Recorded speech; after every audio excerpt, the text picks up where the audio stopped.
ये गाना जो है 22 साल पहले आपने गदर में गाया था। 22 साल के बाद हर चीज में चेंजेस आ गए हैं। आपकी उम्र भी बढ़ गई। हमारे हीरो साहब सनी पाजी भी 22 साल पहले अलग एज में होंगे, तो आप वो भी ध्यान में रखना है। और मुझे आज का सिंगिंग चाहिए, तो इन्होंने गा के सुनाया। अब एक्चुअली ये गाना जो है ये पंजाबी फोक है। उड़ जा काले कावा तेरे मुंह विच खंड पावा। तो एकदम उस वक्त जो हमने गाए थे, बख्शी जी भी थे, बख्शी जी भी बहुत प्यार करते थे मुझे, बोलते स्माइलिंग सिंगर आ गया। तो क्या प्यार करते थे। तो उत्तम जी ने कहा कि ये गाना है, बख्शी जी चाहते हैं कि तुम दिल से गाओ। और अनिल जी मूड में थे, बोले कि देखो तुम्हारे लिए यहाँ भी चैलेंज है कि तुम अच्छा गाओ।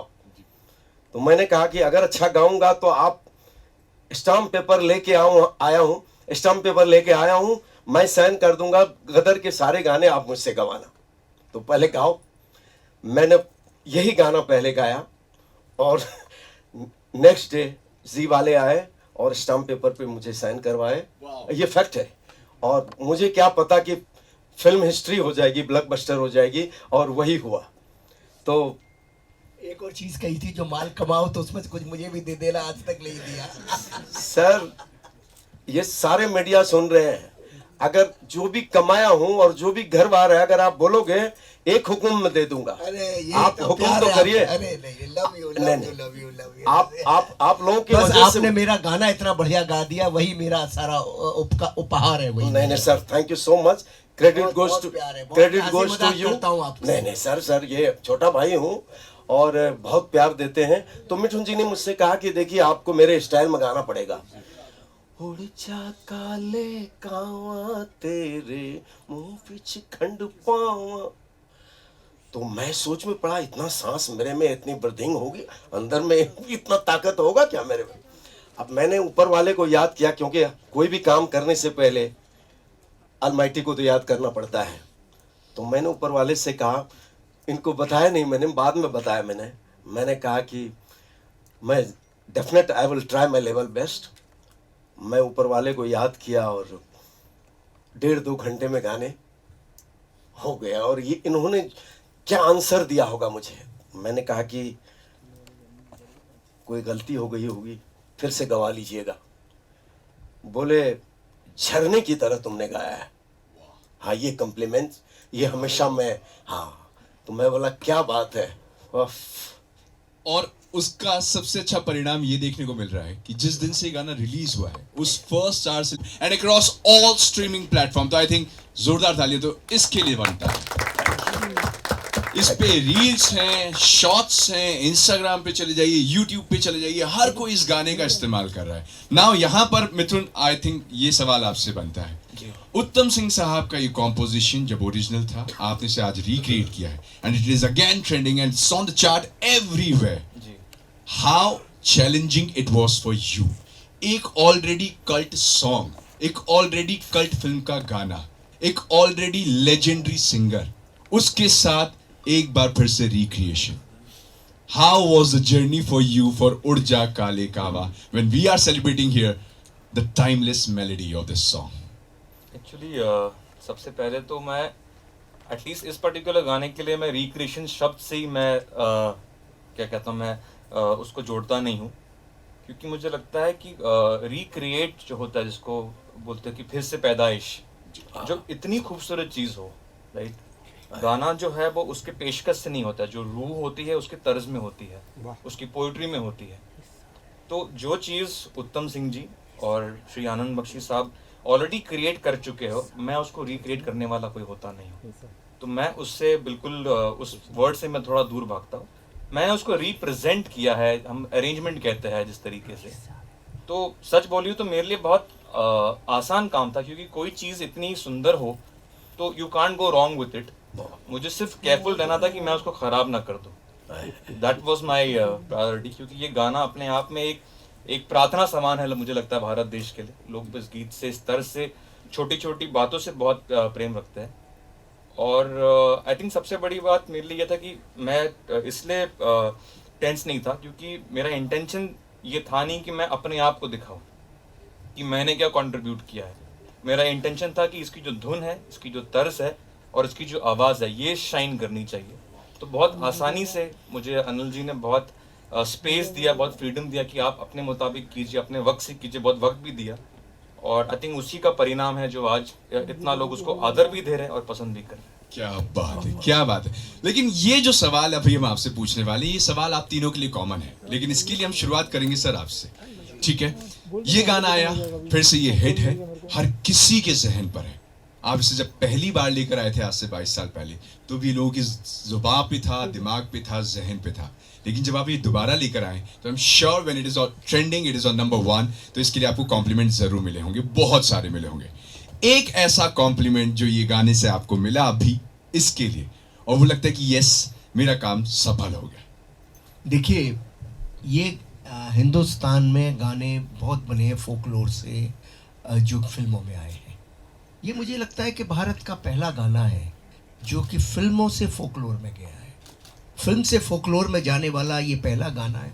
मैं जब एक बार शूटिंग करने गया था अब तुम्हारे हवाले वतन साथियों की राजस्थान में, तो मैं अचानक जोधपुर में पहुंचा तो वहाँ पर कोई इस गाने को बजा रहा था, अपने उस पे सारंगी पे बजा रहा था। तो मैं हिल गया। मैंने कहा भाई साहब, बोले ये तो गदर फिल्म का गाना है। और मैंने देखा कि जगह जगह राजस्थान में उस गाने को लोग गा रहे थे सारंगी के ऊपर। तो मैंने उत्तम जी को आके बोला, मैंने कहा आपने इतिहास रच दिया, आज तक कभी नहीं हुआ। बड़े बड़े हिट गाने हुए इस बॉलीवुड में, बड़े बड़े हिट गाने हुए, लेकिन कोई गाना फोकलोर से तो यहाँ पे हिट हुए। पुराने गाने, पुराने 100 साल पुरानी ठुमरियाँ, गज़ल, ये सब 200 साल पुरानी आई, लेकिन ऐसा कभी नहीं हुआ कि बॉलीवुड से हम फोकलोर में जाएं। तो ये कामयाबी इसकी निश्चित ही थी और मुझे कोई आश्चर्य भी नहीं हुआ। और सच बताऊं तो कोई ऐसा एक्साइटमेंट ऑफ कोर्स है, क्योंकि जब चीज़ चलती है तो झूठ नहीं कहूँगा एक्साइटमेंट है, लेकिन अचरज नहीं था, ये होना ही था। जगह जगह जगह जगह से कॉम्प्लीमेंट आ रहे थे। मैं जब एज ए स्क्रिप्ट राइटर भी जब सोचता था और इस गाने का आलाप मेरे मन में आता था और सीन के पीछे चलता था, तो मेरे खुद रोंगटे खड़े हो जाते और गदर में जगह जगह खड़े होंगे, क्योंकि ये आलाप इसका ऐसा ही है कि जहाँ जहाँ आएगा लोगों को कनेक्ट करेगा। तो लोग कहते हैं कि यूथ को नहीं पसंद आएगा, उस वक्त भी ये था जब ये गाना बना था, उस वक्त भी पता नहीं कौन सा यूथ है, मुझे नहीं समझ आता जिसको पसंद नहीं आता। मैं भी 18 साल का था तो मुझे भी वही चीज़ पसंद आती थी जो गहरी होती थी।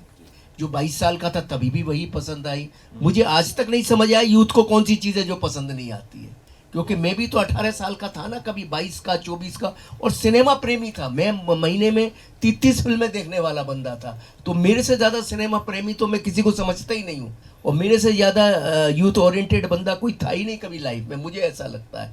तो ये गाना उस वक्त भी जब बना रहे थे, उत्तम जी ने बनाया और बख्शी साहब ने लिखा, तो सबका जब ये पहली बार गाना बना तो लोगों को यही था, यार पता नहीं ये यूथ को गाना पसंद आएगा नहीं पसंद आएगा। तो ये सब बेकार की बेमतलब की बातें होती हैं। जो अच्छा होता है वो अच्छा होता है। हमारे देश का क्या, संसार के देश का यूथ बहुत समझदार है, बहुत सेंसिटिव है, हर आदमी में भावनाएं हैं, हर आदमी में वो है। तो इसीलिए मुझे कोई आश्चर्य नहीं हुआ, मुझे मालूम था ये गाना हिट होगा। हाँ, कुछ चीज़ें ज़रूर मुझे जैसे लोगों ने बोली जब पिक्चराइजेशन देखने के बाद और गाना सुनने के बाद, कि सबसे बढ़िया बात लोगों ने ये बोली, जो लोग तो रिक्रिएशन शब्द ही समझते हैं क्योंकि लोगों ने रिक्रिएशन शब्द का इस्तेमाल किया है, कि मिथुन ने बहुत अच्छा रिक्रिएट किया। तो मैं मिथुन की भाषा बोलता, रिक्रिएट नहीं किया, रीअरेंज किया है। वो गाना था, उसी गाने को इन्होंने, क्योंकि जब मैं मिथुन जी से मिला था और मैंने कहा था कि गदर के गाने बनाने और ये 2 गाने रहेंगे, तो 2 सेकंड को इस सन्नाटे में आ गए। वो आज तक मैंने नहीं पूछा कि सन्नाटे में आए, लेकिन वो सन्नाटे में शायद इसलिए आए होंगे कि उसको मैं कैसे रीअरेंज करूं और उसकी आत्मा को कैसे रखूं। और मिथुन जी ने मुझसे एक ही चीज़ कही कि मैं उसकी आत्मा को रखना चाहता हूं, ना एक वर्डिंग चेंज करना चाहता हूं, ना धुन चेंज करना चाहता हूं, ना अपनी तरफ से कोई कुछ ताने लगाना चाहता हूं। जो है, जो गाना है सो गाना है। और हमने कहा कि भाई हम उदित जी को लेंगे, तो बोले बिल्कुल उदित जी के अलावा कोई हो ही नहीं सकता। हाँ, उत्कर्ष के लिए अगर गाना है तो वो कोई नया सिंगर गा सकता है, लेकिन सनी के लिए तो यही होंगे, इसके अलावा कुछ हो ही नहीं सकता। तो ये बात पहले दिन से क्लियर थी। और पिक्चराइजेशन के बाद बहुत सारी जगह से मुझे फ़ोन आ रहे हैं कि गाना कमाल है, ये सनी अच्छा है, अमीशा अच्छी है, तारा सकीना की जोड़ी क्या लग रही है, क्या गाना है, क्या गाया है इन्होंने, और ये कहाँ थे इतने सालों से, लोग पूछ रहे हैं इनके बारे में। और मिथुन ने कमाल कर दिया। और एक और बात आ रही है कि यार अब हमने तो क्या किया, बक्सों से अपने शादी के जोड़े निकालने मेरी बीवी ने शुरू कर दिए हैं, और मेरी कपड़े मेरे पुराने कपड़े निकालने शुरू कर दिए और देखना शुरू कर दिया है जरा उनको कि यार आपने ऐसी चीज़ें याद दिला दी हमें। ये भी मेरे पास आए, अमेरिका से मेरे को किसी का मैसेज आया, बोले यार वो हमारे शादी के कपड़े यहाँ थे नहीं, अब हम पंजाब में फ़ोन किए कि वहाँ घर में बक्से में मिल जाए तो हम मंगवा रहे हैं। क्या बात। तो सर जैसा भी आपने बातों में ये बात कही कि मैं जब मिथुन के पास पहुंचा तो मैंने बोला कि ये 2 गाने तो होने वाले हैं, ये दोनों तो चाहिए। क्या दूसरा गाना मैं निकला गड्डी लेके है? हाँ है ना, उसके बिना क्या गदर कैसे हो बात सकती है। है। मैं तो इनको बोलता हूँ इस गाने से 2 लोग पागल है, दूसरा आएगा इनकी आवाज में तो क्या होगा। क्या होगा, हमें तो बेसब्री से इंतजार है फिलहाल उस गाने का। लेकिन अब क्योंकि अभी हमने इस गाने की बात करी है, आपका और उदित सर का तो ऑलरेडी सनी पाजी के साथ, अमीशा जी के साथ ऑलरेडी एक बार काम हो चुका है इस फिल्म को लेकर, बट सेकेंड टाइम, क्योंकि ये सवाल शायद एक ऐसा था अनिल जी, मुझे लगता है कि आपसे सबसे ज्यादा लोगों ने पूछा था कि गदर 2 कब लेकर आ रहे हो, लेकिन इसके लिए इतना 22 साल का इंतजार, आपने खुद को कैसे रोका? देखो मैं हमेशा से गदर 2 चाहता था, हमेशा से, और पार्ट 2 के चल भी शुरू हो गए थे, तो डिस्ट्रीब्यूटर्स मुझे बोलते थे, इवन जी वाले भी बोलते थे, सनी सर से भी कभी बातें होती थी इस पर, कभी सोचते हैं। और सनी सर क्या है, बहुत उतना ज़्यादा कॉमर्शियली, उतना ज़्यादा माइंड वो उस तरह से सोचते नहीं हैं। सनी सर बहुत विनम्र हैं और लेकिन फिर भी कभी कभी दुबी जुबान से बोलते थे, कोई कहानी आई? मैंने कहा नहीं सर आई नहीं है कोई। मैं भी बोलता था बनानी है, वो शर्मा जी देख लेना सही हो, मैं बोलता था तो बोलते थे देख लेना सही हो, वो बोलते थे तो मैंने कहा आई नहीं। ये हमारा किस्सा मेरे को कम से कम 100 कहानियाँ लोगों ने सुनाई, गदर 2 की कितने राइटरों ने सुनाई, मैंने खुद 10-20 कहानियाँ सोची। शक्तिमान जी को हमेशा बोलता था कि भाई गदर 2 की कोई कहानी लाओ, गदर 2 की कोई कहानी लाओ, आई नहीं रही थी। और मैं गदर 2 को के ब्रांड को यूज़ नहीं करना चाहता था। मैंने कहा जब मेरे पास बॉम्ब आएगा तभी फोड़ूंगा, उससे पहले नहीं फोड़ूंगा, क्योंकि एटम बॉम्ब भी नहीं, एटम बॉम्ब होना चाहिए। गदर 2 एटम बॉम्ब था, भारत की सबसे बड़ी हिट फिल्म है। उस वक्त लोग अपनी फिगरें बोलते रहते हैं, कोई बोलता 10 करोड़, कोई बोलता 15 करोड़, कोई बोलता 17 करोड़, मेरे पास तो हिसाब ही नहीं है कितने लोगों का फुटबॉल था। मुझे इतना मालूम है कि 8-8 शोज होते थे एक दिन में, रात को 2 बजे का भी शो है तो सुबह 5, मतलब ये आज के लोगों को ये बात समझ ही नहीं आ सकती है जो मैं बात कर रहा हूँ, कि कैसे हो सकता था कि 5000 लोग बैठे हैं रात में और खाने बन रहे हैं और लोग जो है ट्रैक्टरों पे बैठे हुए हैं, ऐसा कैसे हो सकता है? ये बात आज के जनरेशन के दिमाग से परे है ये बात, क्योंकि ऐसा विजुअल कभी किसी ने देखा ही नहीं। तो वो एक ब्रांड है, वो ब्रांड से भी ज्यादा मैं कहूँगा इमोशन है पूरे भारत का। वो जो पूरे भारत के इमोशन के संग मैं नहीं खेलना चाहता था। गदर 2 के संग जरा सी भी मेरी गलती से ब्रांड के लिए अगर मैंने की तो खा जाएगी भारत की जनता मुझे कि ये क्या कर दिया आपने। तो मैं हमेशा कथा चाहता था, जो कथा राइट कथा हो, जिस कथा में इमोशन हो, और ऐसी कथा जिसको मैं, जैसे पहली कथा मैंने 5 मिनट में सुनाई थी तो 5 मिनट में डन हुई थी, और ऐसी कथा सुनाना चाहता था और जो 5 मिनट में ही डन हो।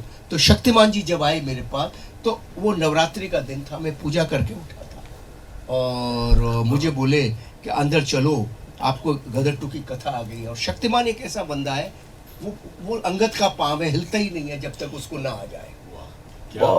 कितने सालों से बोल रहा था, वो बोलता ही नहीं था, चुप रहते थे हमेशा।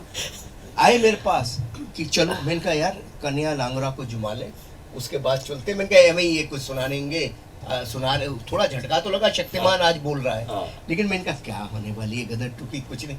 अंदर मुझे कमरे में ले गए, सेम रिएक्शन हुआ जो पहली रिएक्शन हुआ। उन्होंने मुझे आइडिया सुनाया, मैं कमरे में टहलने लगा, इस बार भी ऐसे ही कमरे में टहलने लगा।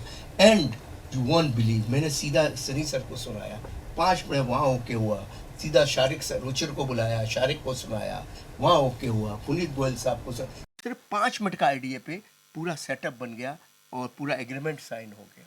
क्या क्या जो बात। कहानी 5 मिनट में समझ आ जाए वो कहानी ही राइट कहानी होती है। ये तो मुझे आज तक समझ आई है। और कई बार ऐसा होता है कि हम लोग लोभ में चले जाते हैं, 3 घंटे के नरेशन में कहानी समझते हैं, तो 80% वो अब छोड़िए, जाने दीजिए। डामाडोल वाला ही मामला रह लेकिन जाता 5 मिनट में समझ आ गई तो सोच लो बात बन गई। क्या तो बात है। 5 मिनट में कहानी समझ आ गई थी।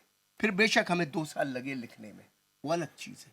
क्या बात। लेकिन गदर 2 के ब्रांड को यूज नहीं करना था, उसकी आत्मा को यूज करना था, गदर 1 की आत्मा। 2 डिकेड का इंतजार, तो हम लोग को तो उम्मीद है कि एक बहुत बड़ी hit हमने देखने अपनी तरफ वाले से हैं। बेस्ट कोशिश की है और मुझे उम्मीद है कि 100% लोगों के दिलों को छुएगी ये भी। कि आप भी ये जो गाना जिसके जिक्र चल रहा है ये आप जानना चाहते हैं मिथुन से और ये गाना सुनना चाहते हैं, या फिर पहले आप अपने सवाल दागना चाहते हैं? It's up to you. क्या बोलती है मीडिया? सवाल कर लेते पहले हैं। गाना कि सवाल? नहीं नहीं गाना गाना। देखिए हम लोग अनिल जी ने बहुत एक अच्छी बात इनके जहन में आई है कि हम गदर का एक बहुत कॉन्सर्ट प्लान कर रहे हैं। तो हम बाकायदा क्योंकि हम प्रेस के लिए खास रूप से उन गानों का प्रीमियर प्लान करना चाह रहे हैं, बाकायदा लाइव उनको हम पेश करना चाह रहे हैं। तो मैं चाहता हूँ कि वो मोमेंट हम बचा के रखें। आप लोग से यही मेरी दरख्वास्त है आज की, वो मोमेंट को बचा के रखें। मैं कुछ गाने के बारे में ज़रूर कुछ ट्रिविया शेयर कर दूंगा, लेकिन पहले हम कुछ सवाल कर लेते हैं जो उदित जी से भी आप लोग जानना चाहते हैं, अनिल जी से भी, फिर आगे बढ़ते हैं। डन रहा। सो डियर मीडिया, अब आपकी बारी है, आप अपने सवाल पूछ सकते हैं। शर्मा जी, आपने कहा कि गदर जो थी वो आइटम बम था, तो इसको आप क्या कहेंगे? मैंने ये नहीं कहा गदर एटम बम था। मैंने कहा कि जब दूसरी कथा आएगी तो मुझे फील होना चाहिए कि एटम बम में ब्लास्ट होने के लायक है, तो ही मैं उसको लेके आऊँगा। मुझे ऐसा लगता है कि गदर 2 की कथा जब मुझे लगा कि एटम बम है तो ही मैं लाया। मेरे 100 इंटरव्यू में ये बात मैंने कही है और मुझे एहसास हुआ, और ये 100% मुझे लगा कि ऐसी कथा है तो मैं लेके आया हूँ। और गदर तो गदर थी। गदर के लिए कोई शब्द बोलने की ज़रूरत ही नहीं है। गदर के लिए सिर्फ इतना ही बोलना काफ़ी है कि गदर थी वो। गदर, सही बात है। हाय, रूना फ्रॉम वेब दुनिया। आप इनफैक्ट मिथुन जी आपसे स्पेशली सवाल करना जी। चाहूँगी। जब ये फिल्म का गाना आया था, सर्टनली अनिल जी बहुत पसंदीदा था। इसमें एक इंस्ट्रूमेंट बजाया गया था असल वाले में, बेला बहार, और ये एक एंडेंजर्ड इंस्ट्रूमेंट कहा गया था, और उसमें APJ कलाम साहब खुद आए थे उस इवेंट को, वो मुख्य अतिथि थे। जी क्या वो बेला बहार यहाँ पर भी यूज़ हुआ है क्योंकि रीअरेंजमेंट है, जी, या जी। उस इतने खूबसूरत वाद्य यंत्र जो उसमें यूज़ किए गए थे उसका भी जी। आपने इस्तेमाल किया है? हमने उसका भी इस्तेमाल बिल्कुल किया है, लेकिन क्या कहते हैं कि एक सिनेमा के पॉइंट ऑफ व्यू से हमने उसको काफ़ी लेयर भी किया है। और उसके जो उसी फैमिली से जो राजस्थान का जो बहुत माना हुआ इंस्ट्रूमेंट है, जो सारंगी जिसे हम कहते हैं, तो उसका भी हमने लाइव बाकायदा रिकॉर्ड किया है और उसको पूरी तरीके से पेश किया है। Thank you. क्या उदित सर। बहुत अच्छा। हाय हाय सर, मेरा सवाल उदित सर से है। आपने सनी देओल के लिए गाया है, पूरा एल्बम आपने किया है गदर 1 में, तो उनकी आवाज़ मतलब 2.5 किलो का हाथ, उनका आवाज़ थोड़ा हैवी है, whereas आपका आवाज़ थोड़ा सॉफ्ट है, जो रोमांटिक गाने आप पे ज़्यादा सूट करते हैं। तो क्या आपने आपकी वॉइस मॉड्यूलेशन करके उनके लिए फिट की, या आपको कभी डाउट आया कि उनकी आवाज़ पे मेरा आवाज़ सूट करेगा कि नहीं? मैं सनी जी के लिए गाया और इन्होंने कह दिया था कि देखो मैच होना चाहिए सनी जी के लिए, लेकिन ऐसा मैच हुआ कि आप सब लोग जानते ही हैं और पूरी दुनिया में तबाही मच गई। अभी फिर से मिठुन जी ने उसी गाने को अलग ट्रीटमेंट दिया। इन्होंने म्यूजिक का ट्रीटमेंट, कोरस का ट्रीटमेंट, सिंगिंग का ट्रीटमेंट। तो सबसे अच्छी बात ये लगी कि लोगों के दिलों में छू गया वो चीज। सबसे बड़ी बात ये है। और 4 दिन नहीं हुए हैं, 5 करोड़ ऑलमोस्ट व्यूज हैं। जी बिल्कुल। और 20 लाख 20 लाख उसके लाइक्स हैं 4 दिन में। तो thanks to God and all your good wishes के आपका उदित नारायण मतलब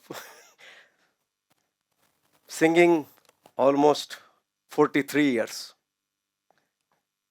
और मैं ऊपर वाले से प्रार्थना करूंगा, और जिस तरह आप लोगों ने प्यार दिया है ऐसे देते रहिए, तो मैं अभी छोड़ने वाला नहीं हूँ ये जंग।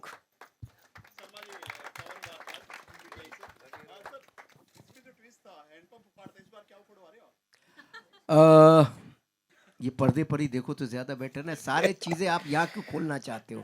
पर्दे के लिए तो रखो ना। पूरा भारत पूछ रहा है कि क्या उखड़ रहा है, तो इंडियन फिल्मों को बहुत पसंद किया जाता पाकिस्तान में, और पाकिस्तान में कहते बैन कर दिया, लेकिन ये ट्रेलर काफी पॉपुलर है। पाकिस्तान के अंदर गदर मुझे लगता है कि वहाँ की सबसे सफलतम फिल्मों में से है। हो गई है सर। नहीं, हलचल क्या, वहाँ भी लोग बहुत पसंद कर रहे जी। हैं, और पाकिस्तान के लोग गदर को, पहली गदर को भी बहुत प्यार किया, और दूसरे गदर के टीजर को भी बहुत पसंद कर रहे हैं। यूट्यूब पे देखो कितने पाकिस्तानियों के अच्छे अच्छे कमेंट्स हैं, वो भी सेंसिबल है, समझदार है, सिनेमा है, चलता है सब। कैसे रिश्तों में नजदीकी आएंगी पाकिस्तान इंडिया की? देखिए, फिल्में इसीलिए बनती है ताकि रिश्ते मजबूत हो सकें। पिछली गदर में भी हमने यही कहा था कि मोहब्बतों से ही सारी दुनिया चलती है, मोहब्बतों के बिना कुछ नहीं चलता। और इसके अलावा हम और कह भी क्या सकते हैं? हम तो कह ही सकते हैं बात अपनी, इसमें भी हमने कुछ कहा है, और लेकिन सामने लोग सुनते भी हैं। ऐसा नहीं है कि पाकिस्तान के आवाम तो सुनती ही है, बाकी मैं सियासी के बारे में बात नहीं कर सकता। तो सियासतदान ऐसे भी है जो सुनते भी हैं, दोनों तरफ। अनिल जी, अच्छा 22 साल के बाद आपने हीरो हीरोइन मतलब सनी देओल और अमीषा पटेल की वही केमिस्ट्री दोबारा मतलब जीवित की है, तो ऐसा लगता नहीं कि इतने साल हो गए, तो उसका राज क्या है? उसका कोई राज नहीं है। दोनों के दिल में, सनी और अमीषा दोनों के दिल में तारा सिंह और सकीना बसा हुआ था, और दोनों ने इतनी अच्छी परफॉर्मेंस की है कि वो उसकी जो है उसकी जिम्मेदारी उन दोनों की है। उन्होंने इतना अच्छा काम किया है, उसके लिए मैं उन दोनों को ही, आपको और सबको धन्यवाद देना चाहिए। उन दोनों का ही गुण है कि वो उस करेक्टर को फिर से उसी तरह से निभा पाए हैं। So I am thankful to them, and they have done the magic, not me. उसके बारे में बताइए कि उनका क्या कैरेक्टर है और किस तरह से उनको फिल्म में आपने पोर्ट्रे किया है। सब कुछ आज ही जानना चाहते हैं। अच्छी बात है ना, पिक्चर तारा सिंह को तो हावी होना ही चाहिए ना। तारा सिंह, वो तो बच्चा है, अभी बालक है, अभी शुरू जिंदगी जर्नी शुरू कर रहा है, यात्रा शुरू कर रहा है। उसके पास करने दीजिए उसको यात्रा, उसके कंधों पे इतना बोझा हम क्यों डालें? क्या इसके बाद उनकी सेकंड बड़ी फिल्म आ रही है। हाँ, अच्छी बात है। तो जीनियस में लोगों ने, आप सब ने पसंद किया उसे, अब इसमें भी पसंद करेंगे। धीरे धीरे खोलेंगे, इतनी क्या जल्दी है? आज ही सारे खेल खोल दे। अनिल जी, अनिल जी, अनिल जी,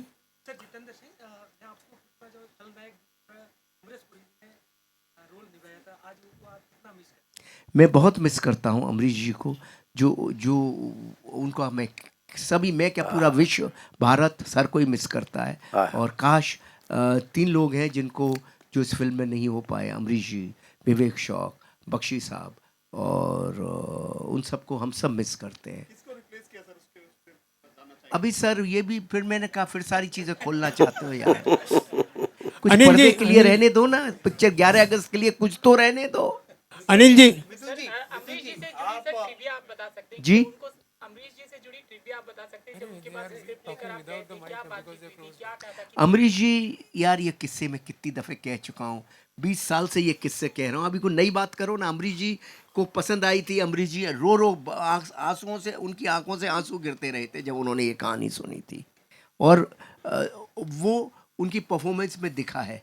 अमरीश जी का कोई रिप्लेसमेंट है नहीं, ना उनको कोई बदल सकता है।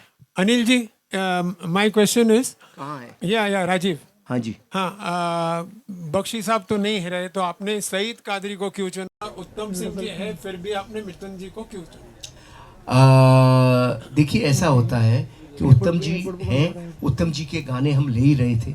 एक समय और वक्त के साथ हर चीज़ थोड़ा थोड़ा बदलती है। हमें थोड़ी थोड़ी नई साउंड चाहिए थी। ऐसा नहीं कि उत्तम जी सक्षम नहीं थे वो नई साउंड देने के लिए, पर मुझे ऐसा लगा कि प्रोजेक्ट के लिए और अपने लिए और इस फिल्म के लिए मिथुन जी मुझे ज़्यादा एप्ट लगे। मुझे लगा कि जिस तरह की साउंड मैं सोचता हूँ वो मिथुन जी ज़्यादा बेटर देंगे। इसका मतलब ये नहीं कि उत्तम जी नहीं दे सकते थे, पर ये एज ए डायरेक्टर मेरा परसेप्शन था। बख्शी साहब मतलब भाई अब बख्शी सईद साहब को कादरी मैं कहाँ से ले आऊँ? बख्शी साहब के वर्ड्स तो मैंने सुन लिए ना। Sharma ji song film startups भी आती है खाली आप हैं? स्टार्टअप्स फिल्म है song Did you got inspired from the old songs of patriotic films of Mohammad Rafi? क्या बोल रहे हैं आप? मैं मिथुन जी से पूछ हाँ, रहा हूँ पूछिए। क्योंकि ये पेट्रोटिक फिल्म है तो did you inspired from the old patriotic songs of Indian film industry? How you made this new songs? देखिए एज एक संगीतकार होने के नाते मेरे फादर हमेशा मुझे कहा करते थे कि इतिहास को नहीं जानोगे तो भविष्य कभी बना नहीं पाओगे। तो वो जो काम है जो हमारे बुजुर्गों ने किया है, जो पेट्रियाटिक सॉन्ग्स मदन मोहन साहब के रहे हैं, हकीकत फिल्म के गाने और भी इतने सारे लेजेंडरी गाने हैं, वो मेरे सिस्टम का बिल्कुल हिस्सा है।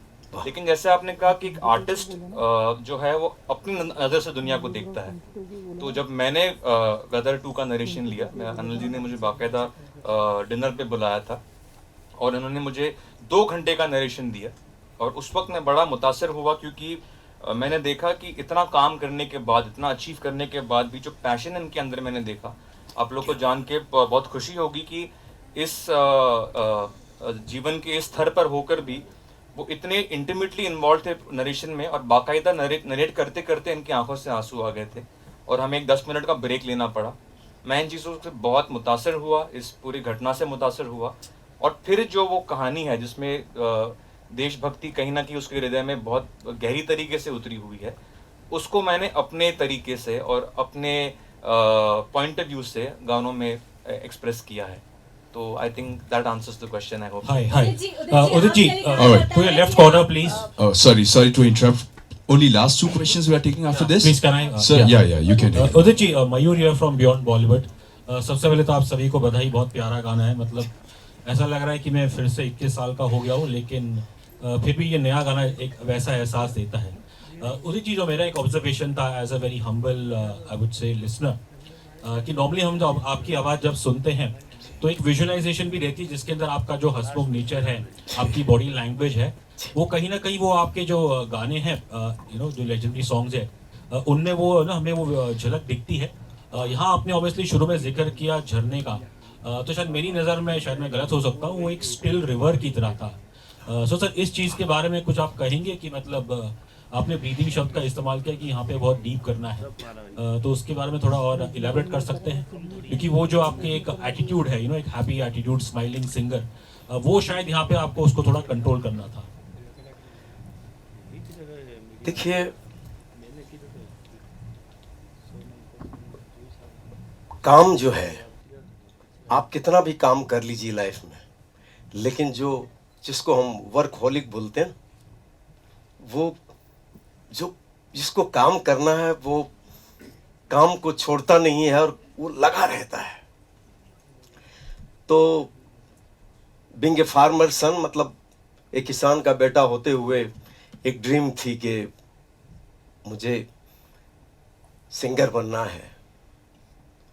तो बहुत मैंने सेक्रीफाइस किया लाइफ में, तपस्या की है। ये भी एक तपस्या ही है कि आज 22 साल के बाद भी एक यंग म्यूज़िक डायरेक्टर मुझसे गाना गवा रहे हैं और वो खुश होते हैं। तो ऊपर वाला ये कहता है कि उदित नारायण, अभी भी जर्नी बाकी है तुम्हारा, तो अच्छा काम अगर करें लाइफ में तो आप सब लोग अप्रिशिएट करेंगे ही। तो म्यूज़िक एक ऐसी चीज़ है, ये तो एक अथाह सागर है। बड़े बड़े गुणीजन बोलते हैं कि 1 जन्म क्या 7 जन्म भी कम है म्यूजिक संगीत के लिए। ये सही है। लता जी का भी आशीर्वाद उतना ही मुझे मिला। हमेशा मुझे उन्होंने आशीर्वाद और प्यार दिया। बोले उदित नारायण, छोड़ना मत, लगे रहना। कुछ है जो मैं तुम्हें आशीर्वाद दे रही हूं। तो ये सब कई बातें हैं। और आज देखिए, मैं इतने सालों से लगा हुआ हूं और ये चलता रहेगा, ये सिलसिला क़यामत से क़यामत तक। जी, मैं जब मैं आपका ये गदर 2 का गाना मैंने पहली बार देखा तो मैंने तानसेन जी को हिस्ट्री में पढ़ा है, सुना है, लेकिन आज बता रहा हूं उस सनी जी जिस तरह से वो सारंगी लेके बैठते हैं और एक्सप्रेशन देते हैं, और अमीषा जी का एक्सप्रेशन मैं देखा तो लगा कि सनी देओल जी तानसेन के रूप में मुझे नजर आया। ये सही है। और आज एक म्यूजिक डायरेक्टर ने इतना मतलब मैं बयान नहीं कर सकता हूं कि मैं सोच में था कि मैं कर पाऊंगा कि नहीं, लेकिन कम आउट सो वेल। और लोगों You ने are too good always. You are too good always. यहाँ पर एक सवाल पूछना चाहूंगी। All right, the last question, please. Yeah. Good afternoon. My question. I think मुझे वो I would like to answer that. Yeah. जो उन्होंने can you guys hear me? जी। Mike, please. ये आंसर मैंने आपके लिए रखा था, इसलिए मैं हेलो चेक। एक इम्पॉर्टेंट मुद्दा है कि बहुत अच्छी बात उन्होंने पूछी कि उदित जी का जो प्रोजेक्शन जाना जाता है, क्योंकि देखिए ये गाना जो है जब रिलीज हुआ था मैं 10वीं कक्षा में था, और उस टाइम पे जिस आर्टिस्ट ने उसको गाया है उसको 22 सालों तक जिया है, इतने कॉन्शर्ट्स में परफॉर्म किया है, it's part of his muscle memory. उनके पूरे जहन में वो धुन और वो अप्रोच बैठा हुआ है, उसको अनलर्न करना और एक जूनियर आर्टिस्ट के साथ बैठकर, क्योंकि मैं इनको कॉम्प्लीमेंट करना चाहूँगा कि जब उन्होंने मेरे साथ इस पे सेशंस किए, बिल्कुल मुझे लगा वही ऊर्जा इनके अंदर होगी जो शायद जब एक न्यू कमर जो हंग्री होता है, जैसे उन्होंने कहा जिसके अंदर एक क्रिएटिव थर्स्ट होती है, वही ऊर्जा के साथ, वही डेडिकेशन के साथ मेरे साथ रिहर्सल्स किए। और उन्होंने, आपने सही बोला कि he got rid of that, वो जो उनका पहले का एक्सप्रेशन था, and he got a warm tone जो मैं चाह रहा था। तो उसको एक्सेप्ट करना, उसके लिए I think you have to be a real artist. And Udit ji, I really want to thank you. अरे थैंक्स टू यू। क्या बात है। क्योंकि मुझे डिफिकल्ट बात है ये जो बोल रहे हैं कि अनलर्न करके दोबारा करना ये आसान नहीं है। बहुत सलाम है आपको। और आपने देखा होगा कि पूरे लाइन एक एक सांस में इन्होंने गवाया। आप जैसे उड़ जा काले कावा तेरे मुंह विच खंड पावा, पहले की उड़ जा काले कावा तेरे मुंह विच खंड पावा।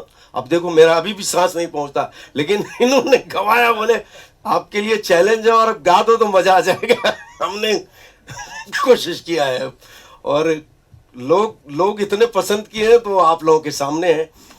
और मैं क्या बताऊं, जितनी भी तारीफ किया जाए, थैंक्स टू मीडिया कि आप सब लोगों ने इतने सालों से इतना प्यार हम सबको दिया है और जब तक रहेंगे देते रहिएगा। थैंक्स टू जीत जिन्होंने ये फिल्म बनाए, और ऑफ कोर्स अनिल जी तो कैप्टन ऑफ द शिप है। तो क्या आपने एक सीन क्या लिया होगा आपने, एक ही झलक में मुझे पता चल गया, लोगों को पता चल गया कि क्या खूबसूरत लग रहा है मामला। सर, जहाँ पर हम ये सेलिब्रेट कर रहे हैं इस टाइमलेस मेलेडी को, वहाँ पर जब आपने तार छेड़ दिया था कि 2 गाने तो होने ही होने हैं, और हमने आपसे पूछ लिया कि मैं निकला गड्डी लेके, तो सर अगर उसका एक अनप्लग्ड वर्जन छोटा सा ही से अगर यहाँ पर ऐसा ट्रीट, जितने ये मीडिया के लोग पहुंचे, हम लोग पहुंचे, तो बहुत अच्छा, बहुत बेहतरीन लगेगा। आपको ये भी बता दूं कि मिठुन जी ने मुझसे कहा कि आपने जो पहले गदर में गाया मैं निकला गड्डी लेके, मुझे और उससे ज्यादा पावरफुल वॉइस चाहिए इसमें सिंगिंग। तो मैंने कहा कि इतना पावर मेरे पास तो है नहीं, अभी मैं 22 साल यहाँ आ चुका हूँ। तो बोले नहीं, यू हैव टू डू। तो सोचा कमाल हो गई। लेकिन मतलब मुझे लगता है कि आप लोग अप्रिशिएट करेंगे उस बात को भी। 1 घंटे में 1 मुखड़ा और 1 अंतरा फिनिश किया हम लोगों ने। फिर इन्होंने कहा कि चाय पीते हैं, आधा घंटा रेस्ट करते हैं, फिर सेकंड अंतरा लेंगे। और सेकंड अंतरे में मुझे 1 घंटे लग गए, मतलब 45 to 1 hours। तो क्या तगड़ा मेहनत किया है मैंने उसके लिए। तो ट्रीटमेंट भी बहुत तगड़ा है। मैंने इनको कहा कि जो आप मुझे सुनाए हैं म्यूजिक, वो उसमें आप कंजूसी मत करना, ये रखना। वॉइस इतना आपने पावरफुल वॉइस लिया है, इतना मेरे से आपने मेहनत करवाया है, तो म्यूजिक भी यही रहना चाहिए, मतलब उसको साथ साथ में लाइए, तो बोले यही रहेगा। तो मैं आप लोगों को सुना दे। मैं निकला ओ गड्डी लेके, मैं निकला ओ गड्डी लेके, और रस्ते पर ओ सड़क में एक मोड़ आया, मैं थे दिल छोड़ आया। रब जाने कब गुजरा अमृतसर, हो कब जाने लाहौर आया, मैं थे दिल छोड़ आया। क्या बात है। फिलहाल गदर 2 के सारे गाने आपको अगर सुनना है तो फीवर 104 FM पर आ जाना, सुना दूंगा बॉस। फिलहाल सर, आप इतनी उम्दा फिल्म लेकर आ रहे हैं। मिथुन, देखिए आपने तो कह दिया कि मैं उस गाने के बारे में अभी कुछ ज्यादा बात नहीं करूंगा, एक छोटी सी ट्रिविया दूंगा। प्लीज जाते जाते वो एक ट्रिविया दे के ही चली जाइए कि वो कौन सा गाना है जो आने से पहले इतना हल्ला मचा दिया है कि लोग हमें कॉल करके पूछ रहे हैं हमारे स्टेशन पे कि यार ये 2 गाने तो हमें चाहिए ही चाहिए। एक तो मैं निकला गड्डी लेके, दूसरा अरिजीत सिंह के साथ वो गाना कौन सा, नाम तक नहीं पता हम लोग को। थोड़ी तो ट्रिविया दीजिए उसके बारे में। तो वो गाना, उसकी खास बात ये है कि सारे गाने जो है वो मुंबई में जब अनिल जी थे, हमने तब कंपोज हुए और रिकॉर्ड हुए। ये वो एक ही गाना है जो अनिल जी को मैं टाइम से डिलीवर नहीं कर पाया, और वो उनका शेड्यूल था, वो निकल गए थे शूट करने के लिए, और काफ़ी चिंतित भी थे वो एज अ मेकर कि गाना मिला नहीं है, शूट करना है। तो मैंने उनसे कहा कि अनिल जी आप विश्वास कीजिए, और वो विश्वास करते हुए बिना गाने लिए वो शूट पर चले गए। और फिर मैंने बाद में उनको गाना भेजा, और अकॉर्डिंग टू अनिल जी उनको लगता है कि जो गाना उनके गैर मौजूदगी में रिकॉर्ड हुआ, उनको लगता है कि वो एल्बम का बेस्ट गाना बन गया। क्या बात है, वाह वाह। एंड द सॉन्ग उसको लिखा है सईद कादरी साहब ने, गाया है हमारे अरिजीत सिंह ने, और गाने का नाम थोड़ा सा नहीं, उसके लिए हम देखिए अनिल जी ने कहा ना आज ही सब कुछ नहीं हम रिवील करेंगे, लेकिन गाने का नाम है दिल झूम। So wow, let's wait for it. दिल झूम, तो फिर ठीक है।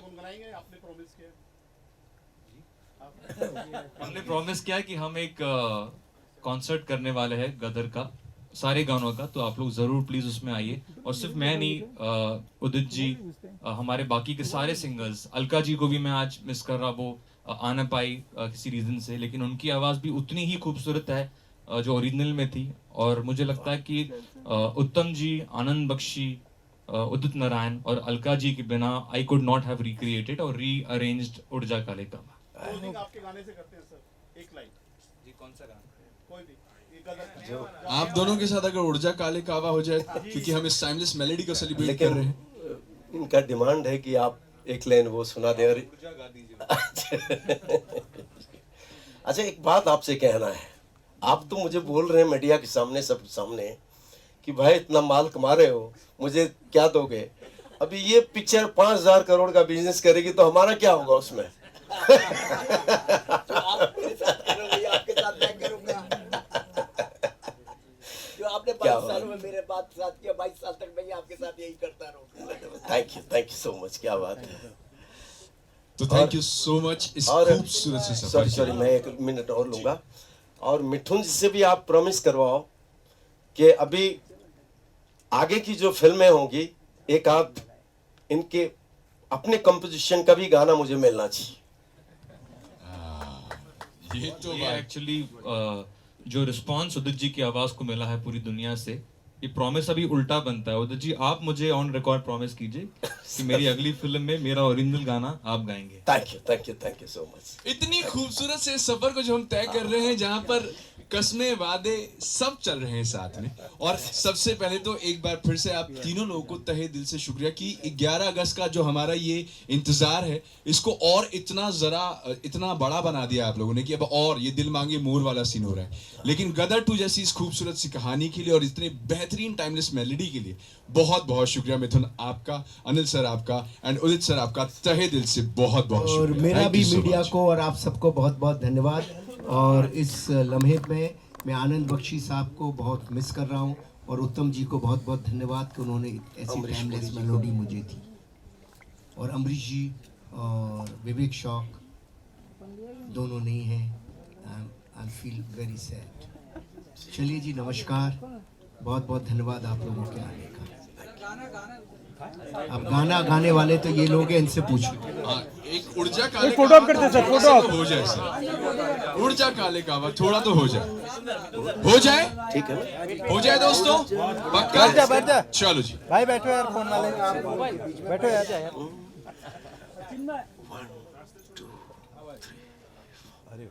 उड़ जा काले कावा तेरे मुंह विच खंड पावा, ले जा तू संदेशा मेरा मैं सदके जावा।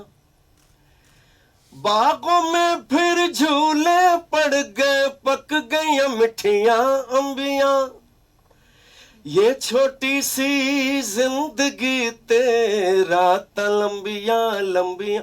ओ घर आजा परदेसी, के तेरी मेरी एक जिंदड़ी, ओ घर आजा परदेसी, के तेरी मेरी एक जिंदड़ी। आजा सजना परदेसी, घर आजा सजना परदेसी, घर आजा सजना परदेसी, रब दा शुक्र मनावा मैं। क्या बहुत बहुत शुक्रिया, थैंक यू सो मच इस बेहतरीन से आफ्टरनून को और खूबसूरत बनाने के लिए। डियर मीडिया, आपका बहुत बहुत शुक्रिया, thank you so much. And photo बैठ जाइए, we will have a photo session. Photo sir, अरे बैठ जाओ यार। ए मोबाइल, ए भाई फोन वाले बैठो यार। अरे इनको बिठाओ। बैठ सर, निशी जी, सर, शर्ट व्हाइट शर्ट, ओ व्हाइट शर्ट। ये तो भाई मोबाइल भाई तू भी आजा। वो देखो, अरे सर पीछे फोन वाले। हो गया, चले सर वेट सर, बहुत बहुत धन्यवाद। चलो पुरस्कारों का लोग sir, it's a pleasure sir. अरे सर, साइड।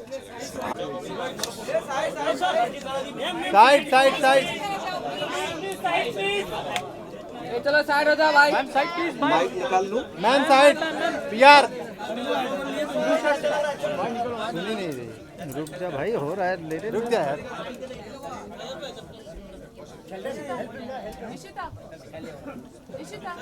यार चलो साइड हो जाओ।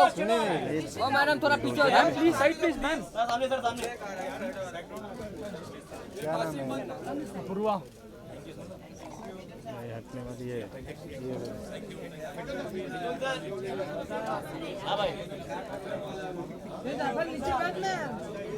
आजा।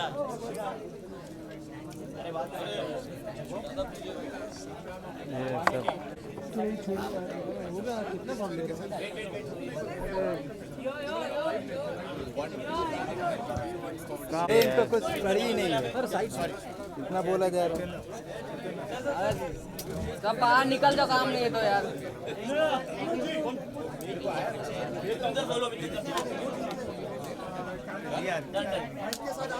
मैम अरे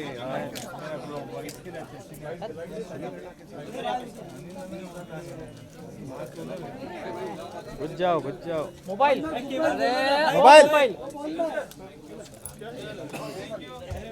चलो